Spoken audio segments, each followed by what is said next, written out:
అందరికీ నమస్కారం. నిన్న ఈవినింగ్ మాట్లాడుకున్నాం, భారీగా పెరిగింది బంగారం అని చెప్పేసి. ఢిల్లీకి సంబంధించి ఇప్పుడు హైదరాబాద్ సంబంధించి క్లారిటీ. ఈరోజు మళ్ళీ మార్నింగ్ ఏకంగా బంగారం 22 క్యారెట్ గోల్డ్ వచ్చేసి 800 రూపాయలు పెరిగింది 10 గ్రాములకి. దేని మార్కెట్లో 1,17,250 రూపాయలు ఉంది. తర్వాత 24 క్యారెట్ గోల్డ్ వచ్చేసి 10 గ్రాములు 850 రూపాయలు పెరిగింది. మార్కెట్లో 1,27,910 రూపాయలుగా ఉంది. కమింగ్ టు వెండి పర్లేదు, ఇది కోలుకుంది, ఇంకో 2,000 పెరిగింది. దెన్ 1,76,000గా ఉంది. మరలా నిన్న కూడా చెప్పా, ఢిల్లీకి, హైదరాబాద్కి, బెంగళూరుకి, చెన్నైకి, కలకత్తాకి వెండి విషయంలో భారీ డిఫరెన్స్ అనేది ఉంటుంది.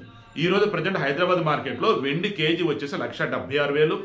24 క్యారెట్ గోల్డ్ 10 గ్రాములు వచ్చేసి 1,27,910. 22 క్యారెట్ గోల్డ్ 10 గ్రాములు వచ్చేసి 1,17,250. ఇది విషయం. సో నా మాటను కట్టుబడి ఉన్న రాను రోజుల్లో బంగారం ఇంకా పెరిగి తప్ప తగ్గదు.